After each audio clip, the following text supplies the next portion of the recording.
Hey Crossbridge, it's Wednesday and it's time for your s.o.a.p update.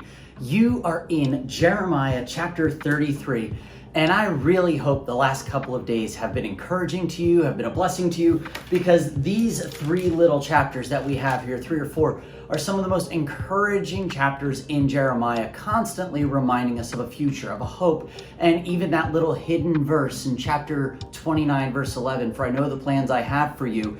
We talked a little bit last week about how that is a promise, but coming through 70 years of being in exile to Babylon. And as you've walked through the rest of these chapters in the 30s, or in the beginning of the 30s, you find that God is continuing to bring hope to a nation that's in a really difficult spot. Even Jeremiah himself, when you begin this chapter, finds himself in the courtyard of the guard, which means he's kind of in prison right now.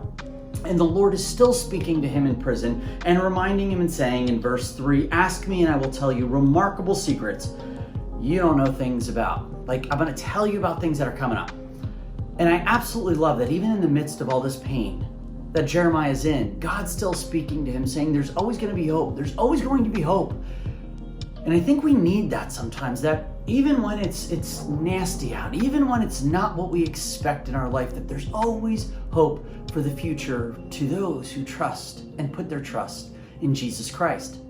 Now, I'm sitting at my dining room table where I've kind of picked up playing a game again with my daughter. And you know what's funny about this game is there's lots of pieces, lots of movements. And if you were to come right into this now, you'd be like, I have no idea what you're doing or why you're doing it.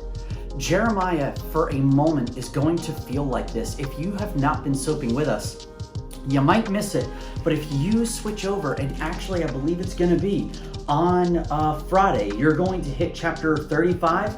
And it's going to start with saying, this is the message the Lord gave Jeremiah when Jehoiakim, son of Josiah, was king of Judah. And you've got to pick up on some of these little things that start, because if you take this and you go back to 2 Kings 23, 24, you're going to find that this moment, when you hit chapter 35, actually rewinds about 10 to 15 years later for the next couple of chapters.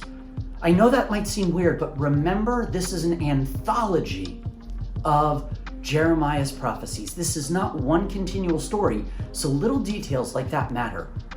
You might jump in on this and say, it doesn't make any sense, but I want to remind you, as you're jumping into Jeremiah, those little things that you'll pick up now make this story all that much more amazing. That even after God says there's a hope, there's a future, let me remind you where you've been. Just in case you forgot, it's been painful, hasn't it?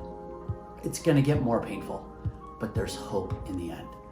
Crossbridge, I hope and I pray that you would remember God's story in your life. All those little details that don't matter to anybody else, they matter to Him, and He's speaking to them all the time. I can't wait to see you this Sunday. God bless you guys.